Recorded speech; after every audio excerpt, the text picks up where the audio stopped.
네, 오늘의 정치본색 촌철살인의 논객들 소개하겠습니다. 장성철 공론센터 소장 나오셨고요. 네. 신인규 정당 바로 세우기 대표 신인규 변호사 그리고 김민하 시사평론가 수염 감고 나와 있습니다. 예, 반갑습니다. 안녕하세요. 네, 안녕하세요.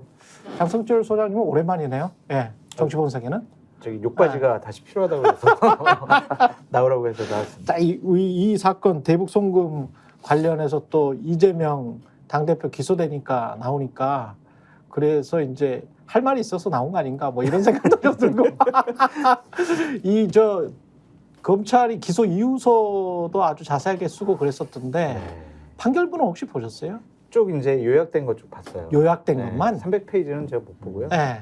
요약된 거 정리 잘 해놨더라고요. 그래요? 예. 그리고 이제 검찰 기소 이유서도 보셨고. 그거는 안 봤는데 네. 그거야 뭐 작년에 예. 국회에 이제 체포동의안 제출할 때 음. 했던 내용들이었으니까 뭐 그렇게 크게 달라진 건 아닌 것 같더라고요. 근데 이 검찰 기소 이유서에 이렇게 네. 돼 있어요. 이렇게 쭉 나와 있고 수원지검 형사 6부가 불법 대북 송금 사건을 수사한 결과 네. 이렇게 나와 있고 전 경기도지사 이재명이겠죠. 그리고 전 경기도 평화부지사 이화영이겠죠. 네. 두 사람이 공모하여 네.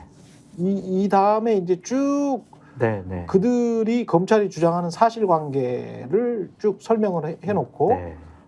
두 사람이 공모하여 대납하도록 하고 그리고 300만 달러를 북한에 대납하도록 한 사실을 밝혀냈습니다. 네. 방북 초청 대가로 요렇게 돼 있단 말이죠.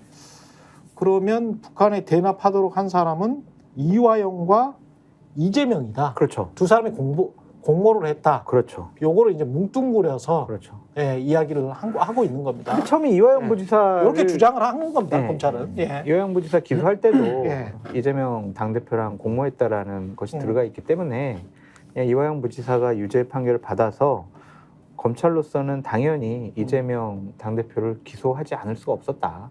기소할 수밖에 없었다. 그렇게 보여지고요. 예. 그냥 핵심 쟁점은 이거 같아요. 보고를 받았냐 안 받았느냐. 예. 그것이 이제 공모의 핵심이라고 보여지거든요. 예. 검찰로서는 17차례 보고를 받은 것으로 우리는 파악을 하고 있다. 맞다. 그리고 김성태도 맞다. 난 2번이나 이재명 당시 경기도지사랑 통화를 했다. 격려도 받았다. 그래서 공모한 거다. 이런 식의 논리인데 예. 그걸 입증하는 것은 이제 검찰의 책임이 되겠죠. 그렇죠. 예. 다른 정점들이 뭐 있을까요?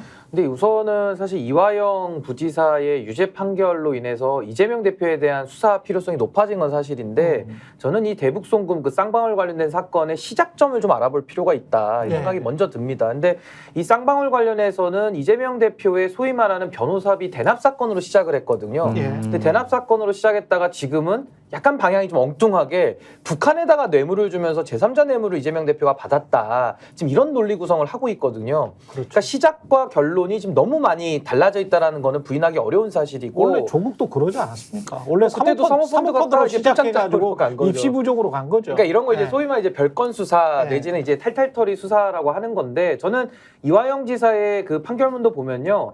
명백한 뇌물도 있습니다. 그건 뭐 이화영 지사가 그렇죠. 책임을 져야 될 부분인데 그렇죠. 제가 지금 말씀드리는 부분은 그것 때문에 8년 나온 거예요. 그렇죠. 예. 근데 이재명 대표와의 공모 관계를 지금 관심 갖고 있는 이 대북 송금, 뭐 안부수 씨 나오는 이 부분에 대해서만큼은 저는 검찰의 제1 수사의 사명이 증거를 따라가면서 실체 규명하는 게 검찰의 사명인데 예. 지금 이 사안은 마치 답을 좀 정해놓고 오히려 증거를 좀 추후에 수집해 나가는 이런 느낌을 지울 수가 없어요. 답정너. 그러니까 답정너죠. 답이 나올 때까지 수사를 하는 거죠. 근데 이런 식으로 하더라도 저는 제3자 뇌물죄라는 것이 박근혜 최순실 사건에서 이미 드러난 사건이거든요. 그때도 K스포츠 재단이나 미르재단에다가 뇌물을 줘가지고 박근혜 대통령 제3자 뇌물로 걸려 들어간 거거든요. 그렇죠. 근데 이게 지금 와서 생각해 보면 법리적으로 잘 안 맞는다라는 평가도 있거니와 당시에 박근혜와 미르재단, 박근혜와 K스포츠 재단은 그래도 연관성이 좀 있는 쪽이거든요. 그렇죠. 근데 지금은 이재명과 북한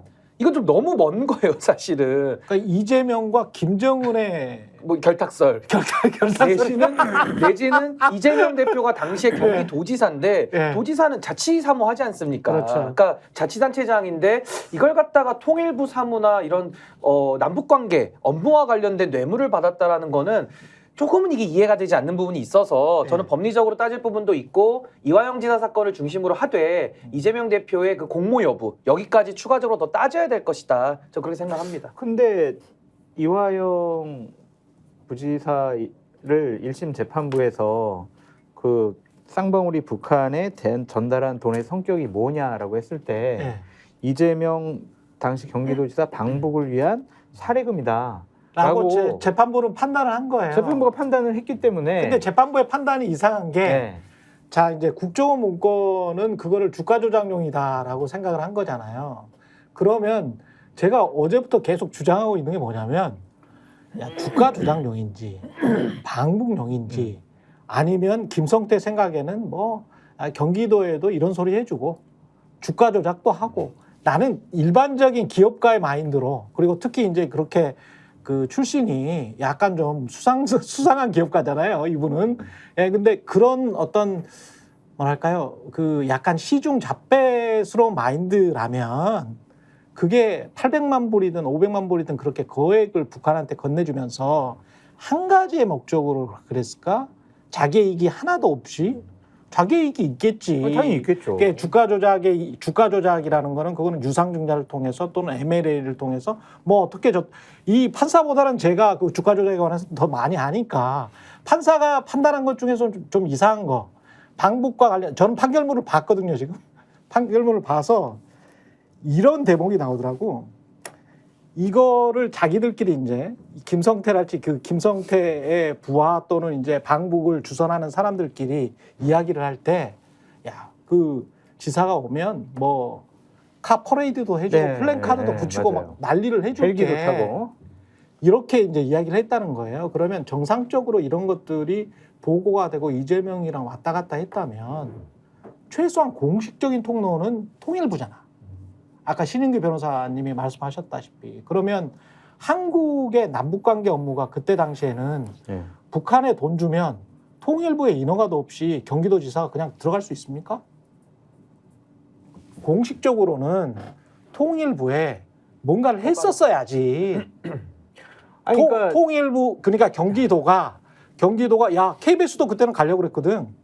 KBS도 가려고 그랬어요. KBS도 가려고 하고 모든 쪽이 다 가려고 하는 그런 남북 평화 무드의 시기에 우리도 공문 보내가지고 우리도 한번 가보자라고 했다면 그것과 관련된 아주 정교한 일시 이런 것들이 협의가 됐었냐는 거야. 아니 근데 이렇게 볼 수도 네. 있잖아요, 앵커님. 네. 북한으로부터 이재명 경기도지사 방북을 우리가 확실하게 담보를 하겠다. 초청장도 보내겠다. 그건 확실하게 우리가 약속할 수 있다. 네. 그러면 이제 경기도에서는 그 초청장을 가지고 초청장을 가지고 이제 네. 통일부에다가 방북 네. 신청을 하겠죠. 허가 신청을 자 하고. 그런 전제가 똑같아. 주가 조작도 결과가 안 나왔잖아. 네. 초청장이 왔어? 네. 초청장? 네. 아니, 아니 그 지금 주가 말씀하신 조작은- 초청장이 왔냐고.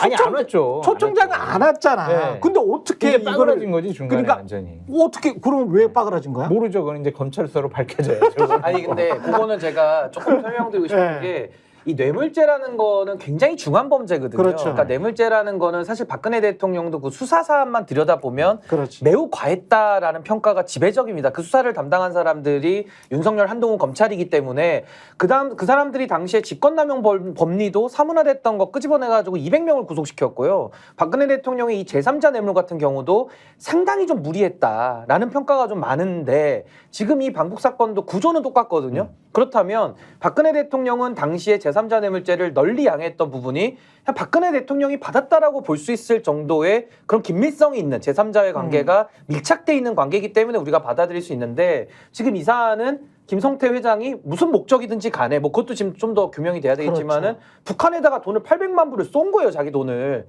근데 그게 이재명 대표에게 뭐 정치적 이익이 됐든 뭐 기분상 이익이 됐든 뭔가 이익이 됐을 것 같은 느낌은 있지만은 법률적으로 이걸 뇌물로 볼 수 있을 만큼의 규명이 된 거냐. 전 여기에 대해서 물음표가 붙는 것이고 그렇다면 우리 유명한 법원 중에 이런 게 있습니다. 의심스러울 때는 피고인의 이익으로라는 말이 있거든요. 그러니까요. 그러니까 만약에 이런 식으로 갖다가 다 갖다 붙이기 시작하면요. 제가 볼 때 거의 기초자치단체장이나 광역단체장들은요. 거의 100이면 100 다 걸려 들어갈 겁니다, 사실은. 그래서 저는 이 부분은 좀 조심할 필요가 있고 저는 지금 1심 판결문 저도 다 봤습니다만은 조금 논리적 정합성이 안 맞는 부분들은 있거든요. 그래서 네. 이게 이제 아마 항소심 가서 더 다퉈질 걸로 보이고 이화영도 그럴진데 이걸 이재명 대표한테까지 연결짓기는 여러 가지 더 넘어야 될 산이 많아서 전 검찰이 그걸 밝혀내면은 처벌되는 거고 못한다면 무죄가 나오겠죠. 예. 그 말씀하신 그 대목이 쟁점이에요. 그러니까 예. 지금 검찰이 이재명 대표를 기소한 가장 큰 제목이 제3자 뇌물인 거지 않습니까? 그렇죠. 근데 그 제3자 뇌물이라는 거는 쉽게 얘기해서 김성태 전 회장 측이 이재명 대표의 빚을 대신 갚아준 거잖아요. 이 구조상에서는 그 빚이라는 거는 아. 북한에 줘야 될 돈이 있었는데 대신 내준 거. 이재명 경기도가 북한에 줘야 될 돈이 있었는데 대납. 김성태가 대신 줬기 때문에 예.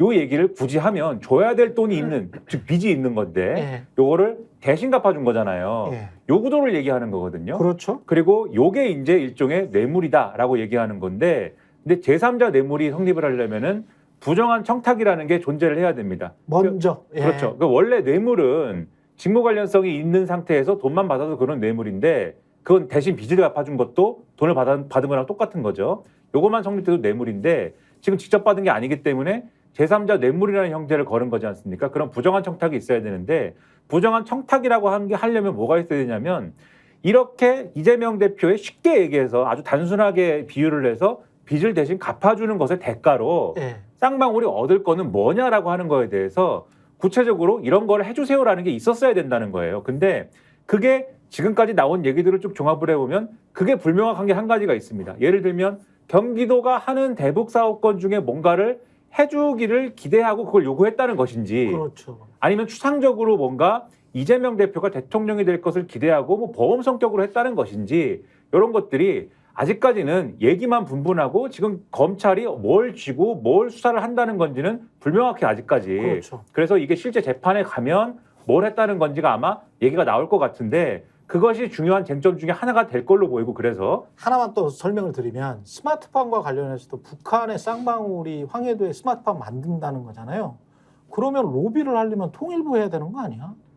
왜 경기도에 하지? 스마트팜도 황해도에 스마트팜을 만드는데? 아니 스마트팜도 경기도가 북한에 한다는 사업인데 예. 그것이 불가능하게 된 상황이었는데 예. 불가능하게 된 상황에서 어쨌든 돈을 북한이 요구하는 것에 대해서 쌍방울이 대납을 하면서 그러면서 이제 뭔가 대북 사업을 기대했다 이런 구조거든요. 그런데 그런 기대했던 대북 사업이 뭐냐 이게 중요해요. 그래서 부정한 예. 청탁이 뭐냐를 그렇죠. 규명을 하려면 예.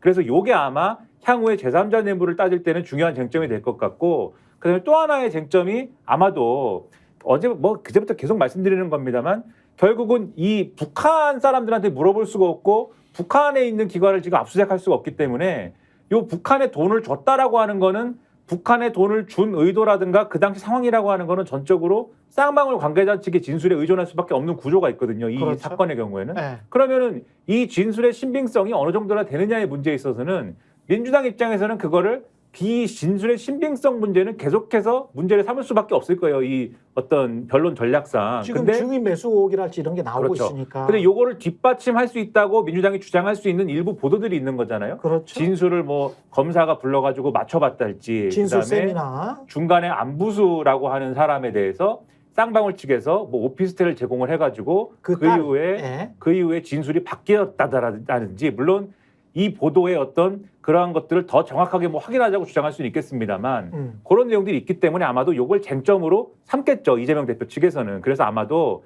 이후에 재판이 진행이 되면 이 두 가지 쟁점에서 상당히 치열하게 아마도 양측이 아마 좀 충돌하지 않을까 이렇게 생각이 된다는 거죠. 저도 연관돼서 한 말씀만 드리면 저는 그러니까 변호사비 대납으로 출발했다가 왜 대북 송금으로 튀었느냐 예. 요게 일단 저는 좀 해명이 필요할 것 같고 지금 정탁 얘기해 주셨는데 이게 단순 뇌물죄랑 제3자 뇌물죄는 요건이 달라요. 그러니까 직접 뇌물죄는 직무 관련성과 대가성이 있어야 되고 예. 제3자 뇌물은 직무 관련성, 대가성 플러스 부정한 청탁까지 있어야 되는 거거든요. 그러니까 예. 요건이 하나 더 있다라는 거기 때문에 이 청탁에 대해서 밝혀진 게 있느냐 요게 저는 하나의 관전 포인트라고 보고 또 하나는 아까 제가 미르재단 얘기했잖아요. 그것도 제3자 뇌물인데 박근혜 대통령과 미르재단의 그 정동춘 이사장인가요? 관련이 있죠. 다 최순실을 매개로 해가지고 그렇죠. 연결고리가 있거든요. 네. 아 그러니까 저건 제3자 뇌물로 봐서 기업의 돈을 뜯어가지고 박근혜 대통령이 직접 받진 않았지만 청탁을 해결해준 대가로 아 미르재단 박근혜 대통령이 본인이 받았다라고 볼 수밖에 없는 구조구나라는 게 인정이 돼서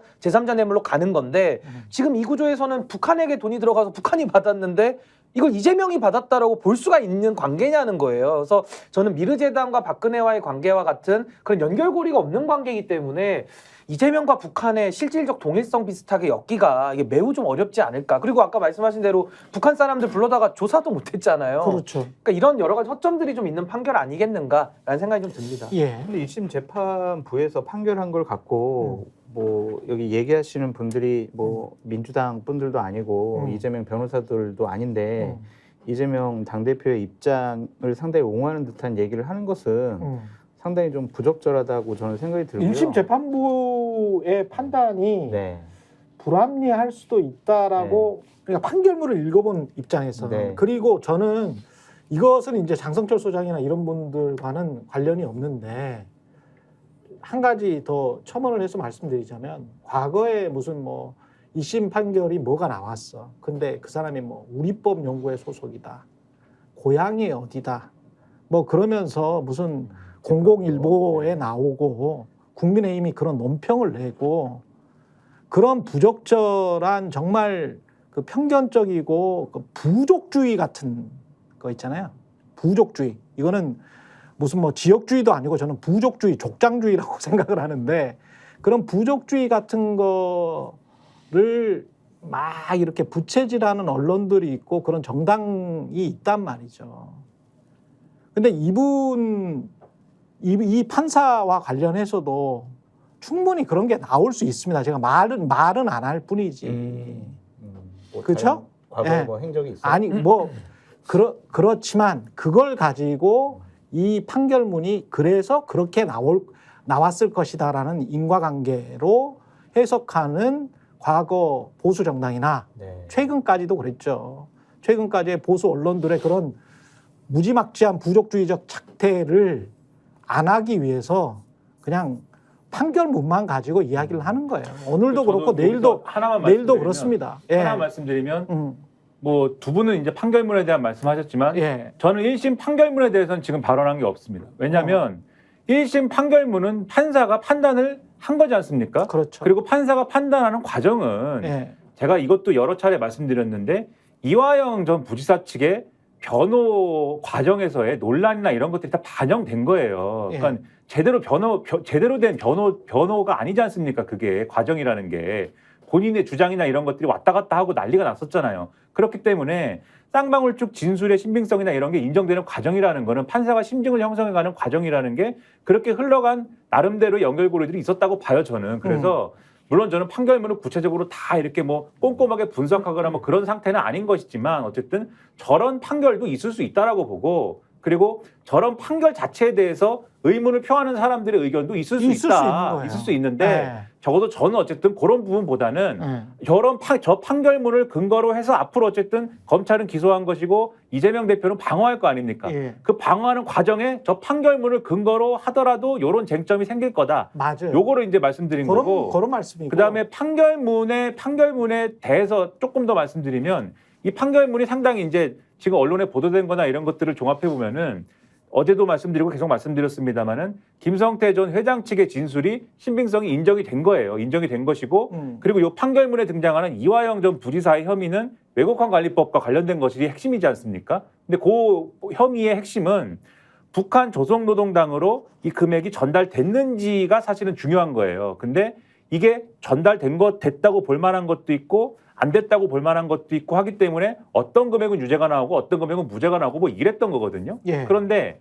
이 판결에서 전반적으로 인정한 거는 대북 송금 사건이라는 게 누가 주도했든 그리고 이재명 대표가 알았든 몰랐든 이재명 대표의 정치적 이익을 위해서 뭔가 행해진 사건이다라는 것에 그렇지. 큰 줄기는 인정을 한 겁니다. 그렇지. 그래서 만약에 검찰이 네. 이 문제를 외국환 관리법이 아니고 네. 제3자 뇌물로 건다고 할 때는 800만 달러를 통으로 그래서 뇌물죄로 건다라고 지금 그래서 얘기를 하는 그렇죠. 거예요. 기소 이후에 그렇게 나와 있고 그렇죠. 그리고 의도를 그렇게 봐야 돼요. 근데 이게 의도의 문제잖아요.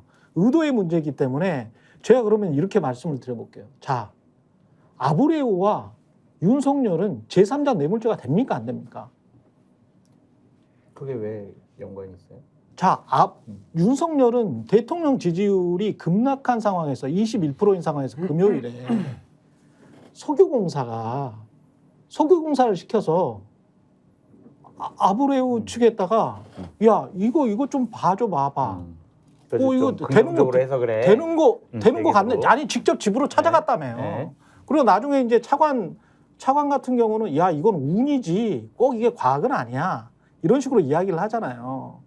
근데 대통령은 마치 이제 과학인 것처럼 매우 가능성이 높다 막대한 양의 이 말씀을 해버렸단 말입니다. 국정브리핑에서 했죠. 그거 다 들었죠. 그러면 그때 그 이후에 지지율이 약간 올라갔다고 쳐요. 아직 한국갤럽이 안 나왔으니까 제가 뭐라고 말은 못하겠어. 약간 올라갔다고 쳐. 그러면 대통령 지지율을 올릴 목적으로 그런 의도를 가지고 있지도 않는 동해 석유를 만약에 시추해가지고 몇 개 한 5개에서 5천억 썼어요. 근데 안 나왔어. 그리고 다음 정부에서 이거 포기했어. 그럼 윤석열 제3자 뇌물죄로 체포를 합니까? 아니 근데 안 일단 나오면. 아브레우는 공직자가 아니고 네. 뇌물죄는 아니 이거는 공직자 할 필요가 없어. 네 아니 이건 공직자 할 필요가 없지. 뇌물이 성립하려면 네. 요 고구조가 있어야 공직자가 되는 받아야 돼. 제3자 뇌물이 성립하려면 일단 네. 아브레우가 공직자고 이런 구조가 있어야 돼. 거꾸로 예를 들면 네. 아브레우가 윤석열 대통령한테 네. 돈을 주고 뭐 이런 구조다라고 하면은 이게 뇌물이 성립하거나 네. 또는 아브레우가 다른 사람한테 뭐 이렇게 해가지고 윤석열 대통령이 줘야 될 돈을 대신 줬다거나 뭐 이런 구조여야 되는데 이제 말씀하신 내용이 조금 이제 혼란이 있을 것 같아서 그렇게 말씀드리는 거고. 아니 제가 이제 어쨌든 요 얘기를 제가 마무리를 할게요. 제 말은 정리를 하면 어쨌든 요 판결문을 근거로 해서 검찰이 800만 달러 전체를 뇌물로 걸 수 있는 환경이 조성이 된 것이다. 요거를 정리하려고 제가 이제 말씀을 드린 거고 네. 그것을 설명한 것이지 요 판결문에 대해서 지금 가치 판단을 하거나 그런 얘기가 아니었다라고 지금 전달을 하는 겁니다. 그래서 판결문만 놓고 좀 생각을 해봤으면 좋겠다라는 좀 생각이 지금 들고요. 사법적인 쟁점만 논의를 한 거고 네. 뒤에 이제 저는 그 말씀을 여쭤보고 싶은데 이게 대통령의 정적 죽이기냐 네. 라는 어떤 정치적인 논란은 뒤에 따라올 수밖에 없어요. 아니, 물론 그것도 있죠. 당연히. 그러니까 그 야당의 문제 당대표를 예, 4건이나 가지고 재판받게 하는 게 예, 역사상 처음 있는 일이잖아요. 예. 그러니까 이런 것은 과한 검찰의 기소가 아니냐라는 생각을 저는 갖고는 기본적으로 있는데 어쨌든 이 부분과 관련해서는 이재명 당대표가 2018년도에 했던 행적들이나 메시지를 좀 살펴볼 필요가 있을 것 같다라고 말씀을 드려요. 뭐냐면 문재인 대통령이 북한을 방문을 하면서 최문순 강원도지사나 박원순 서울시장만 동행해가지고 북한을 방문한단 말이에요. 근데 북한과 접경 지역인 경기도지사인 이재명 지사를 안 데리고 간단 말이에요. 그러니까 나는 다시 대통령에 출마를 해야 되는데 나를 제외하고 저 두 사람만 데리고 가? 그럼 나는 독자적으로 방북을 해야 되겠네라고 생각을 해서 2018년도 8월 달에 정무부지사였던 이화영을 평화부지사로 임명을 새롭게 하면서 야 대북 문제 네가 좀 하고 내가 좀 북한 사업과 방문 관련해서 네가 좀 알아서 한번 해보고 네가 추진 좀 해봐. 그렇게 해가지고 이제 이런 일들이 진행이 된 거 아니에요.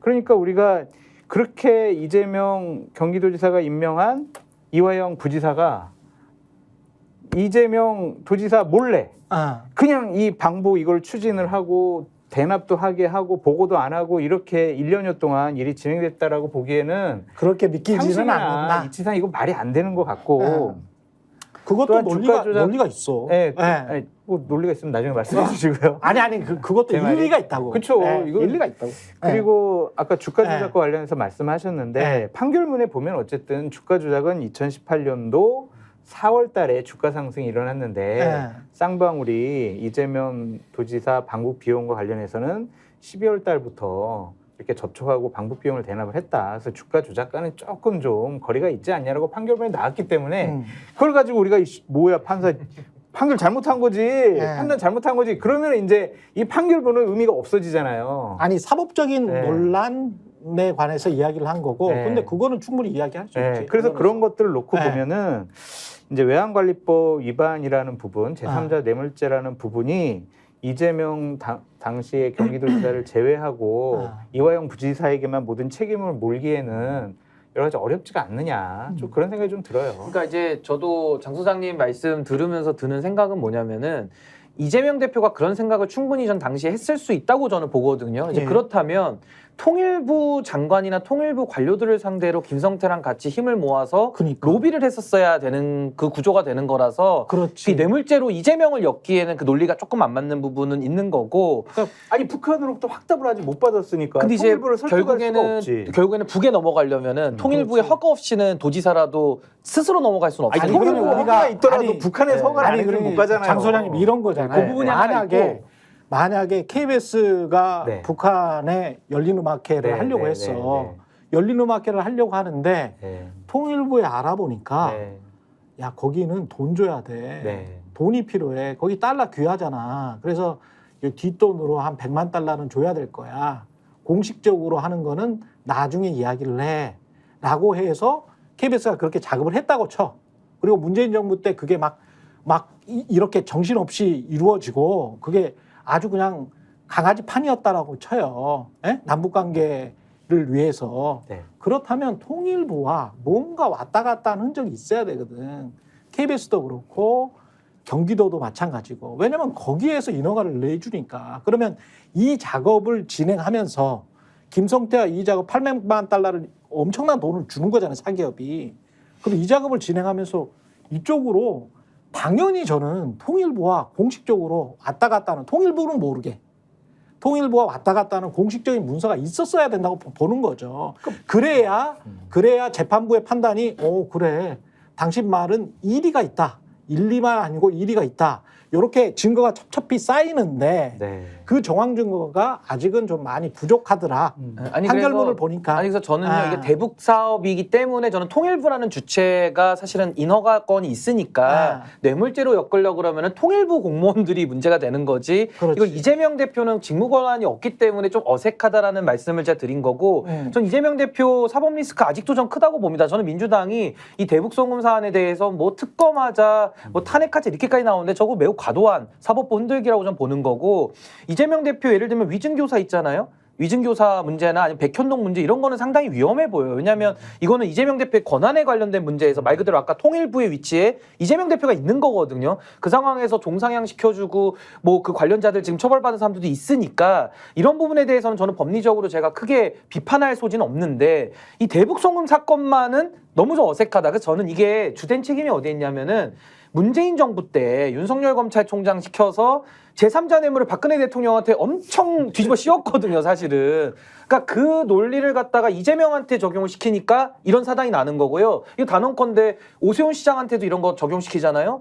처벌 나올 수 있습니다. 그러니까 그리고 이거는 대전시장, 민주당 단체장이라도 누구 걸어도 이런 식으로 논리 구조를 검찰이 찾기 시작하면은 다 걸릴 수 있다. 전 이 부분에 대한 법리적인 지적을 하는 겁니다. 예. 법적 쟁점에 대해서 얘기하는 거다를 다시 한번 강조를 하고 왜 법리를 자꾸 얘기하느냐.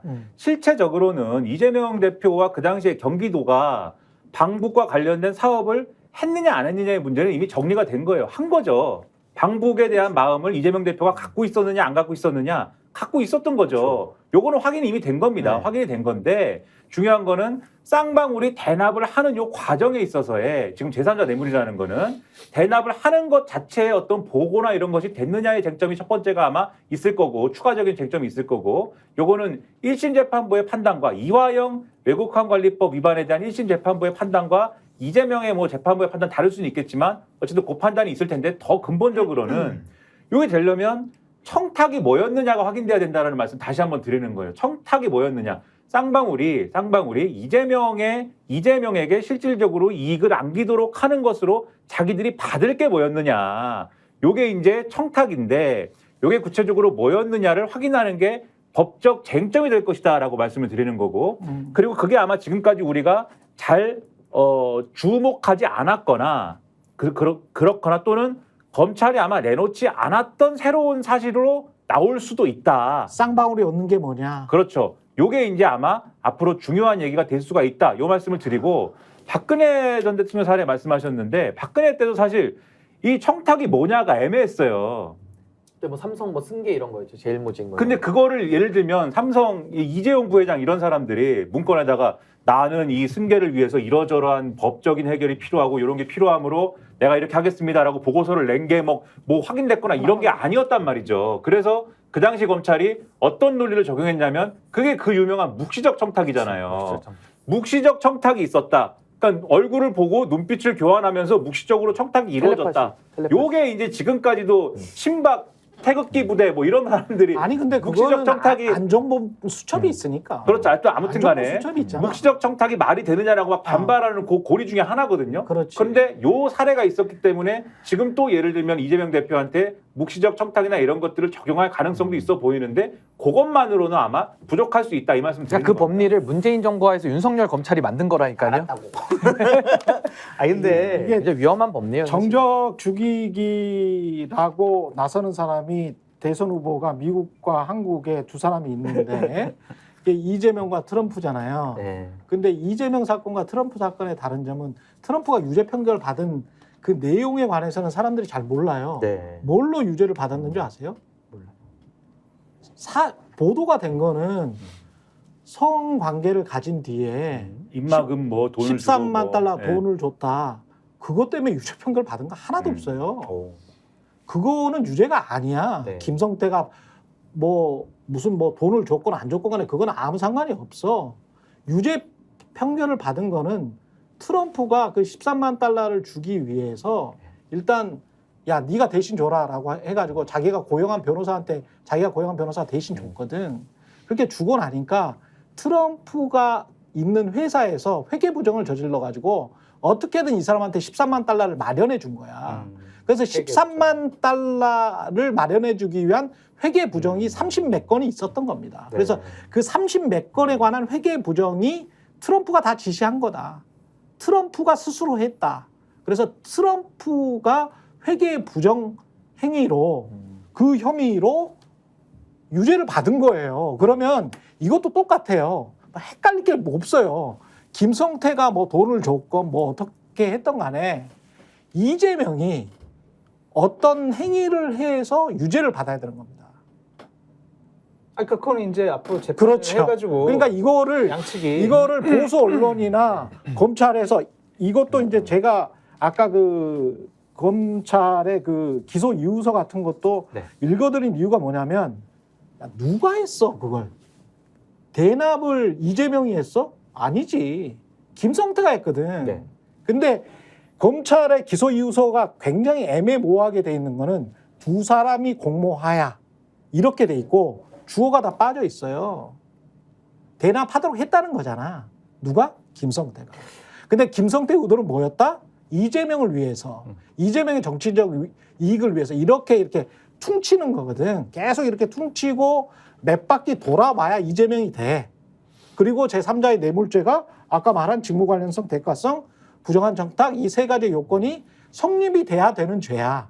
그것과 트럼프는 회계 부정을 한 거야.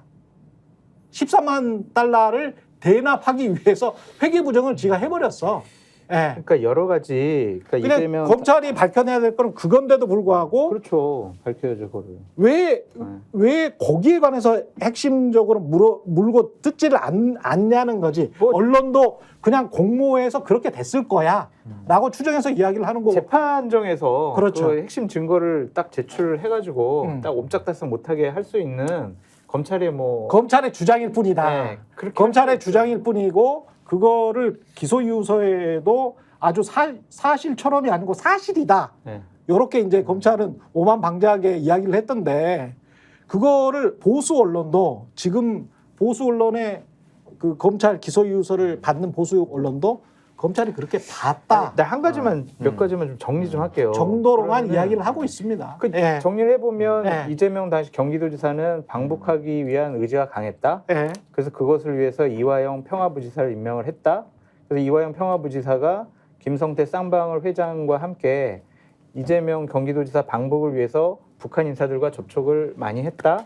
그래서 뭐 이번 1심 판결에서 한 200만 불 정도를 북한에 줬다. 이거는 이재명 경기도지사 방북 대납 비용이다. 이것이 이제 1심 판결의 핵심 요지잖아요. 어쨌든 거기서 아니에요? 2심 판결의 핵심은 그렇게 그거예요. 암시하고 있습니다. 예. 예, 그렇게 암시.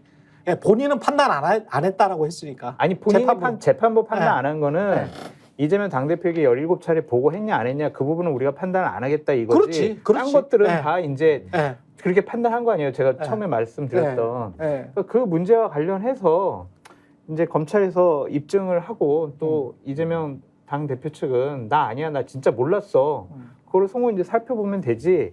지금까지 살펴보면 어쨌든 이재명 도지사 방북을 위해서 쌍방울이 200만 불은 시간이. 대납한 게 맞는 것 같다. 예. 이게 1심 판결이잖아요. 그래서 요거를까지도 좀 부정하는 듯한 얘기를 안 하는 게 좋지 예. 않을까라는 생각이 들어요. 저는. 전반적으로 이것의 정치적 함의는 대통령의 정적 죽이기에 거기에는 90% 동의. 거기에는 90% 동의라는 예. 거예요. 그러니까 저는요 유무죄를 예. 정해놓고 예. 미리 수사를 하면 그거는 중세 시대나 무슨 원님 재판을 하는 거잖아요. 그러니까 그거는 이재명 대표가 아니더라도 그 누구에게라도 그렇게 하면 전 안 된다라고 생각을 합니다. 그건 뭐 법률가로서의 양심인데. 전 요즘에 들어서 이 현 정부의 이 법 해석을 제가 존중할 수가 없는 게 김건희 여사 관련된 거에 대해서는 뭐 직무 관련성도 없다라고 그냥 조사도 안 하고 다 결론 내려버리고 권익위 또 청탁의 기준도 이상하죠. 그러니까 그 예. 같은 맥락에서 같은 국가기관들인데 예. 이재명 대표의 그 제3자 뇌물죄도 이건 좀 법리적으로는 제가 학교에서 배운 내용들하고 좀 많이 다르더라. 그러니까 예. 이 부분에 대해서는 저는 좀 충분히 공론화가 필요하고요. 뭐 청탁금지법 관련된 내용도 좀 의문이 많이 따르고 있습니다. 이게 지금 부정청탁금지법을 청탁 기준이 이게 아닌 것 같다라고 권익위가 판단한 이유가 디올백을 준 사람이 재미교포 외국인이기 때문에 권익위의 답변. 근데 조앵커님 뭐 그 사람들 권익위의 얘기를 그렇게 뭐 또 들으세요. 그냥 김건희 여사 대통령 부인인데 권익위 외국 위원장이 판사야. 아니, 판사 판사인데. 출신이야. 대통령 동기예요, 동기. 판사인데 예. 이번에 그 그러면 이 판사 출신은 그냥 제껴도 돼요? 아니 뭐 7구학번 뭐 대학 그러니까 동기니까 재판을 이렇게 한 거예요, 뭐 그런데 평생. 그러니까 그렇게 이게 제껴도 되는 거예요? 이거는? 판정을 한 예. 게 예. 우리의 법 상식과 맞지 않은 판정을 한 거 아니에요. 결국에는 보면. 아니 그래서 그래서 이 사람들의- 수원지법은 법상식에 맞고 예? 수원지법 법상식에 맞고 아니 거기는 이런 법리적인 판단을 한 것이 아닌가? 애매해. 예. 애매해요. 애매해. 아니 근데 이제 권익 이거는 권익위의 청탁의 기준은 이건 진짜 좀 잘못했어요. 무리해.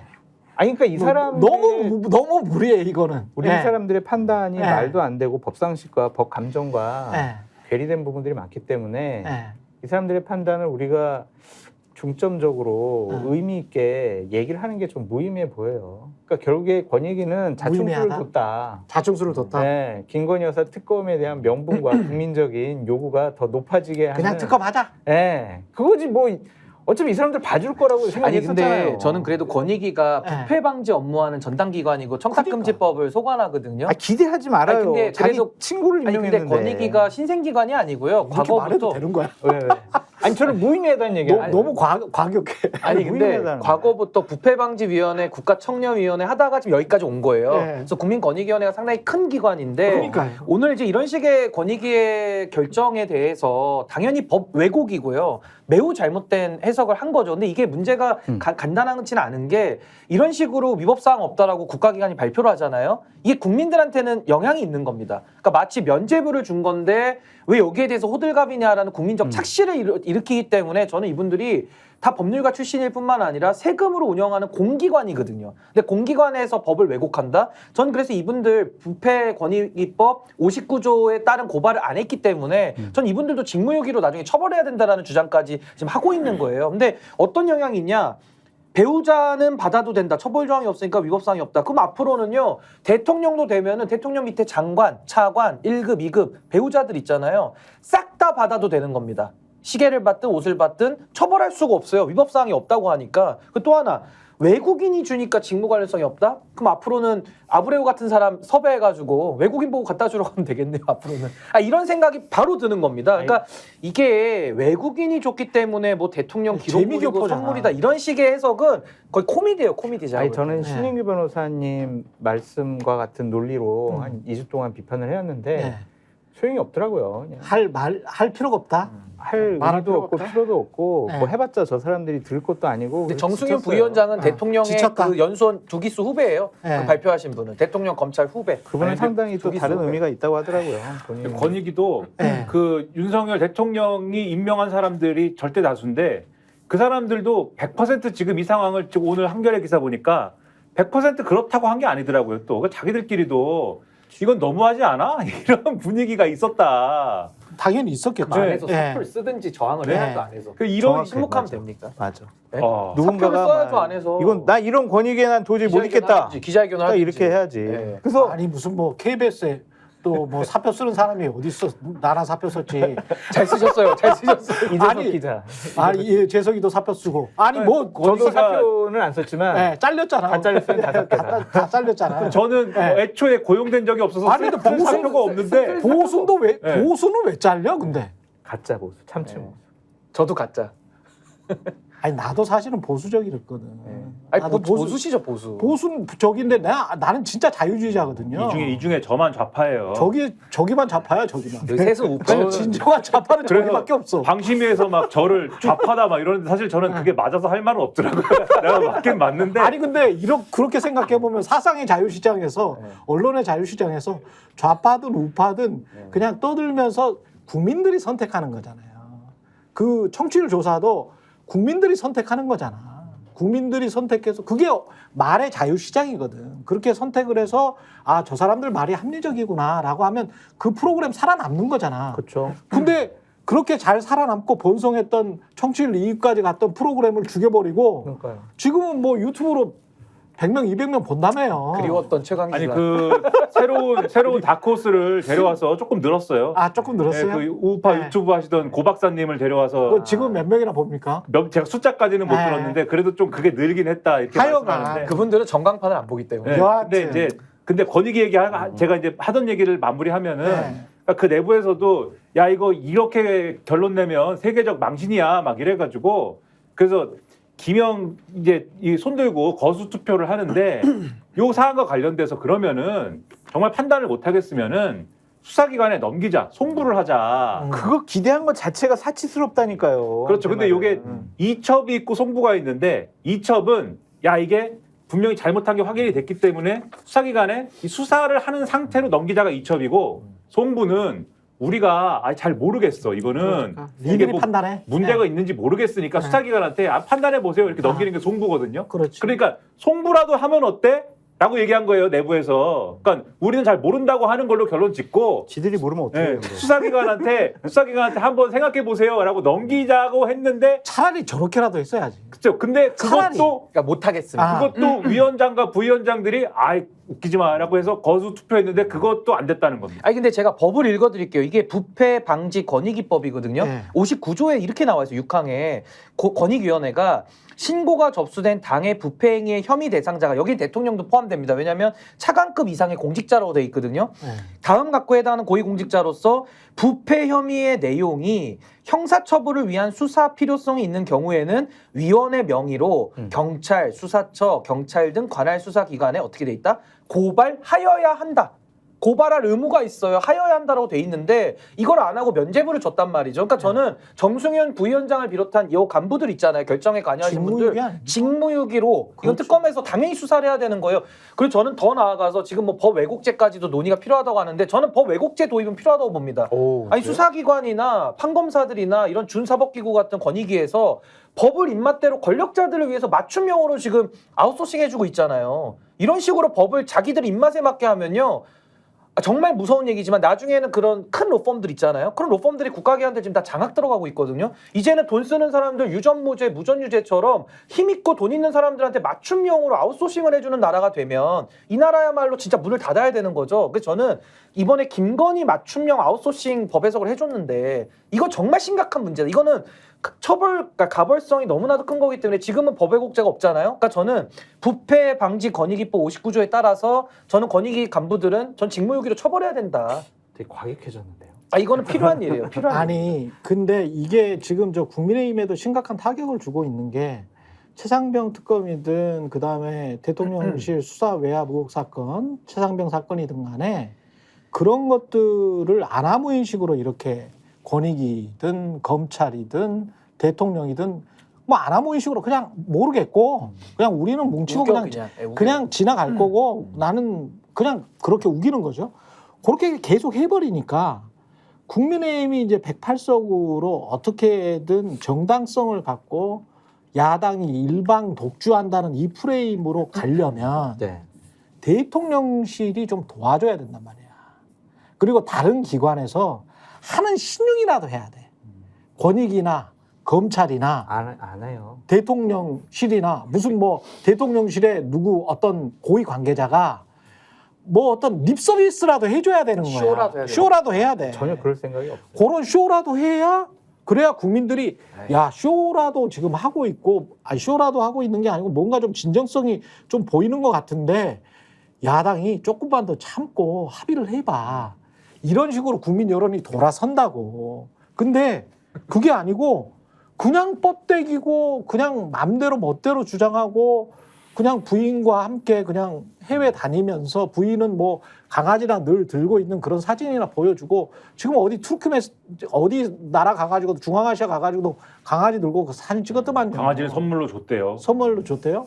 애견인이에요. 네, 들고 너무 정말 그 사진이 있거든요. 대통령 아니, 기자단이 찍은 사진이 있는데 혈통은 좋아 보이더라 강아지. 그걸 이제 딱 대통령이 잘생겼더라. 이렇게 대통령하고 네. 영부인하고 딱 들고 있는데 예.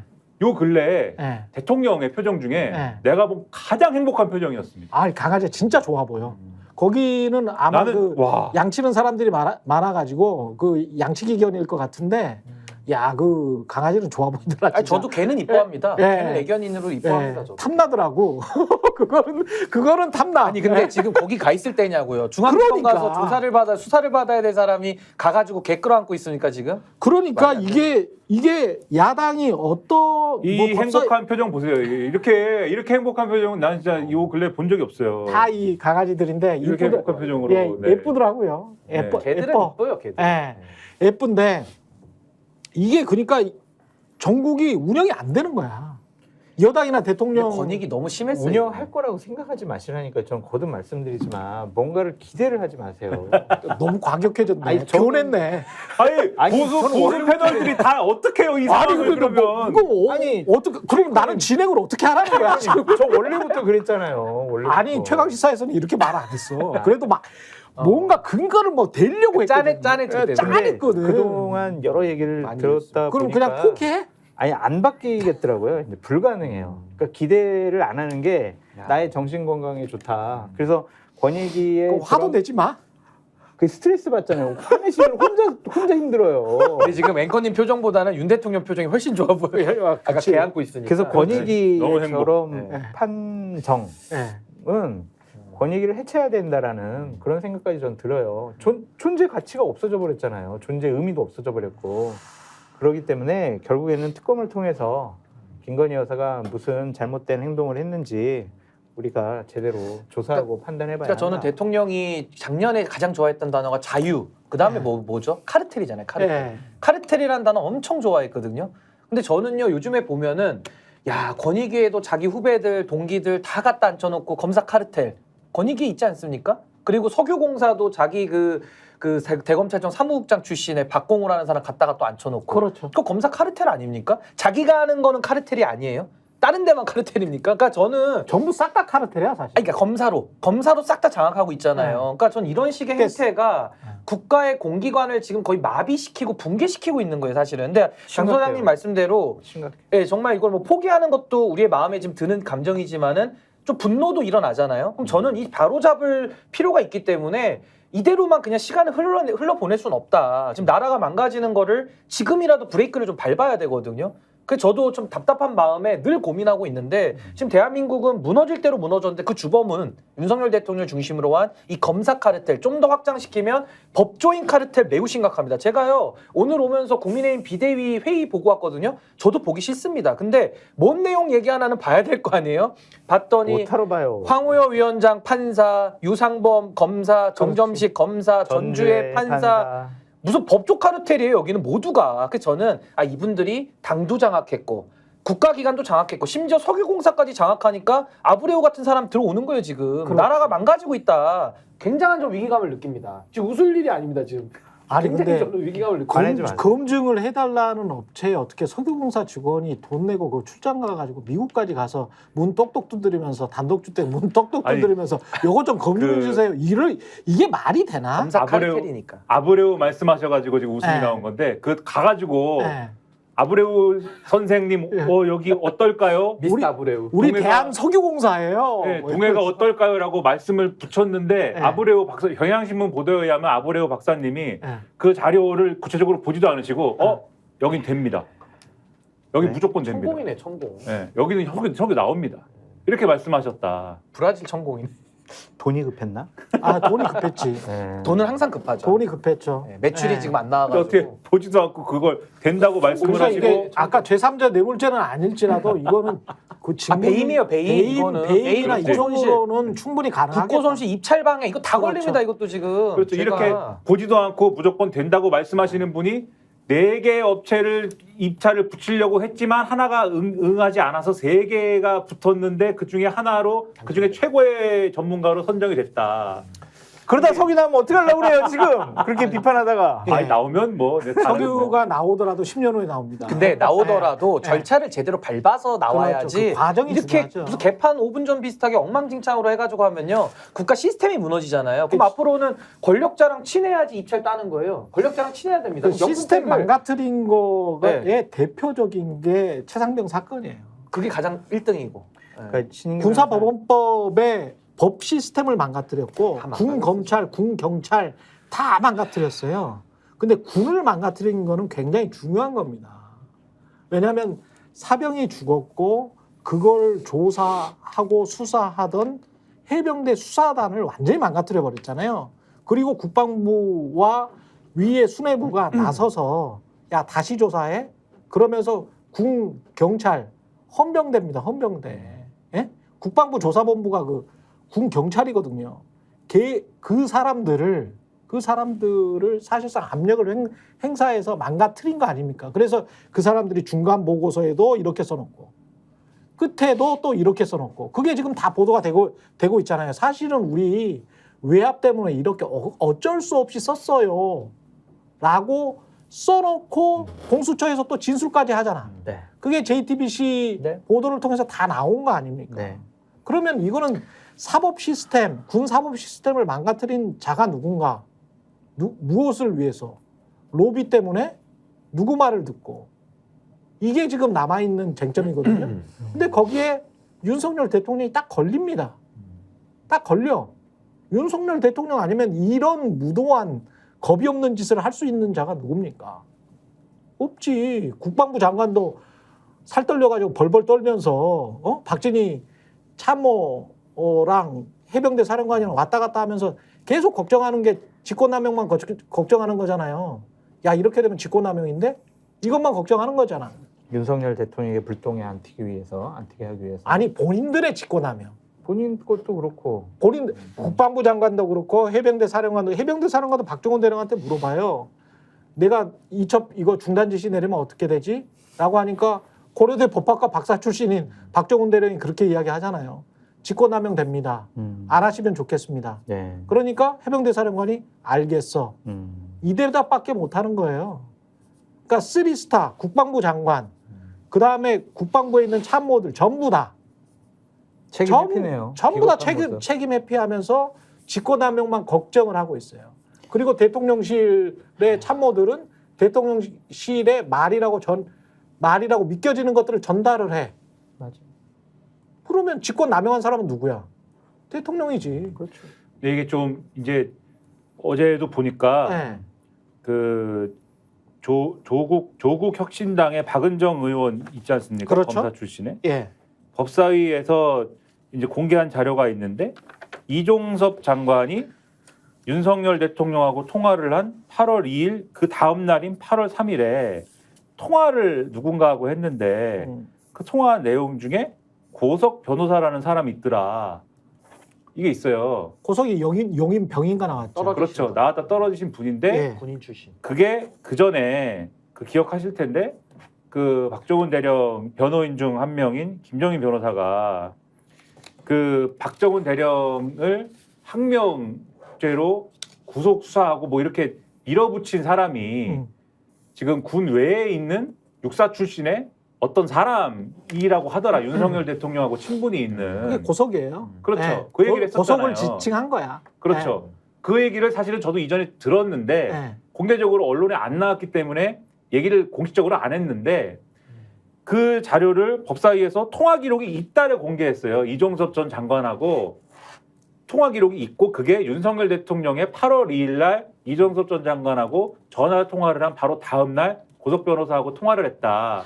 그럼 이게 또 엮어서 우리가 추정을 해보면은 어떤 의심을 갖게 되냐면 박정훈 대령에게 있어서 저 사람 항명이야. 이종섭은 정당한 지시를 했기 때문에 이종섭 이첩 보류나 등등은 정당한 지시이기 때문에 네. 박정훈은 항명을 한 거야. 그러니까 항명 혐의로 수사를 해야 돼라고 지시를 한 것은 실질적으로는 대통령일 수 있지 않는가.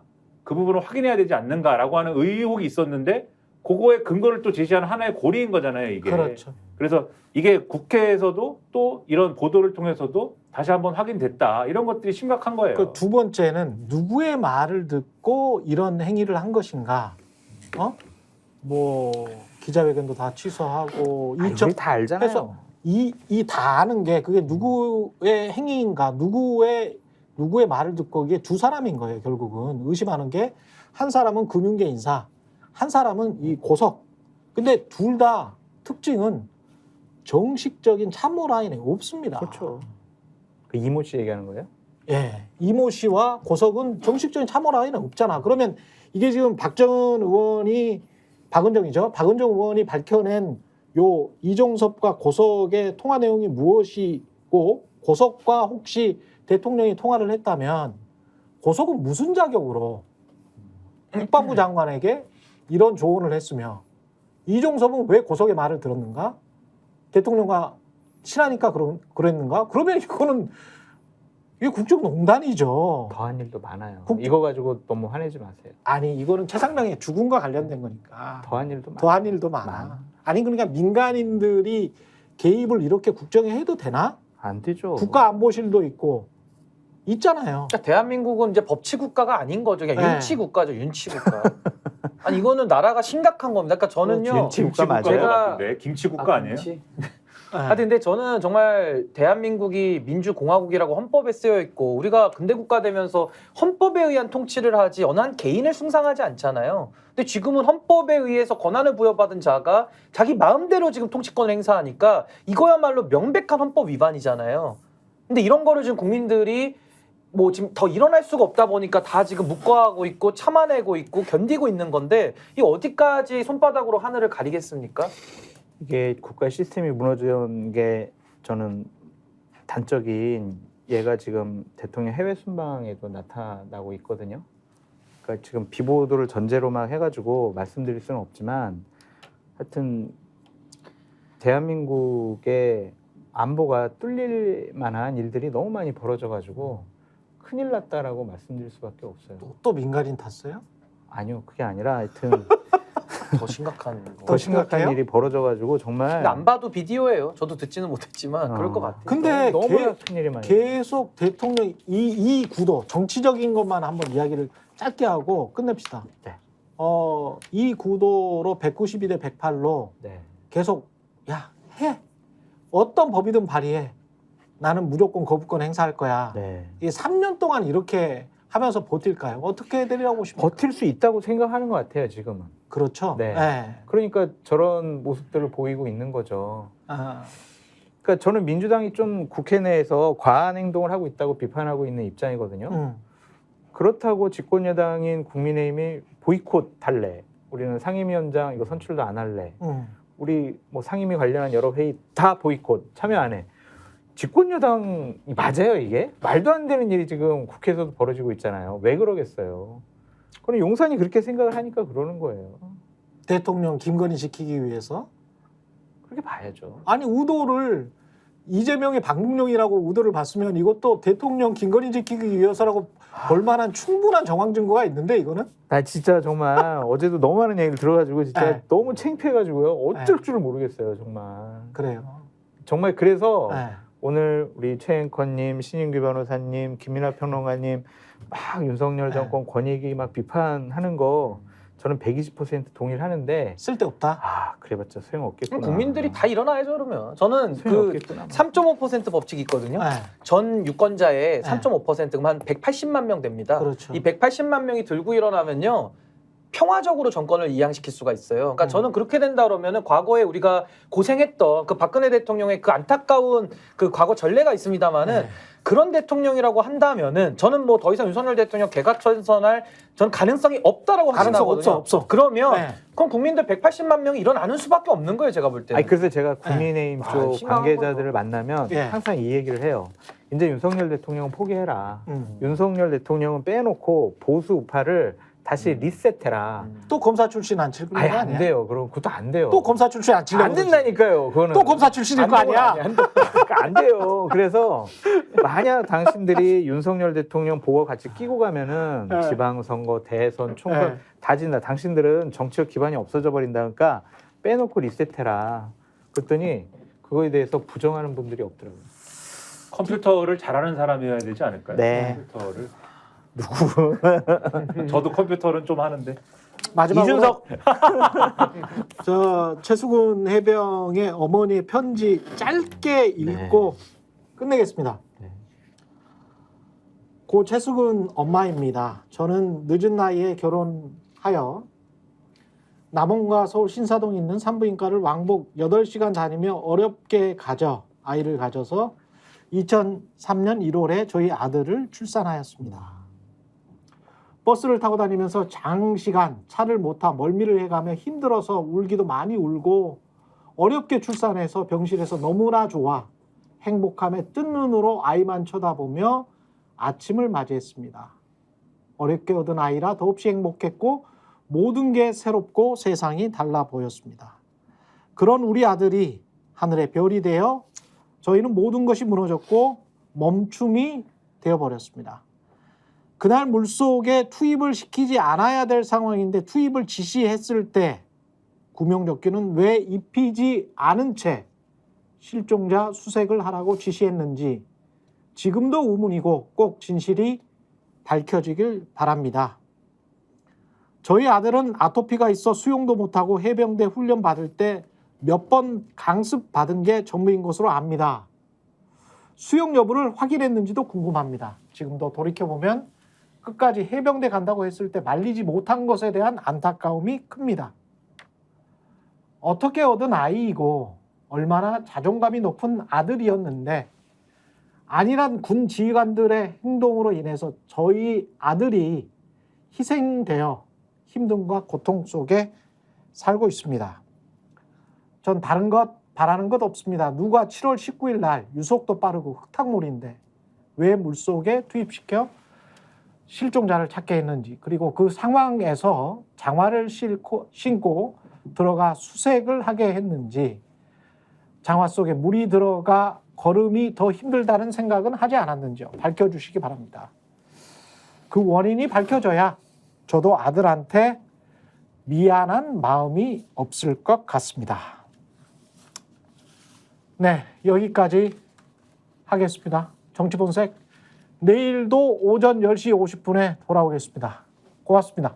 저희가 얘기할 때 오셔가지고 라이브로 관전하시기 바랍니다. 반드시 주변 사람들 데리고 오시기 바랍니다. 구독, 좋아요, 알림 설정 해주시기 바랍니다. 좀 살려주십시오, 저 좀.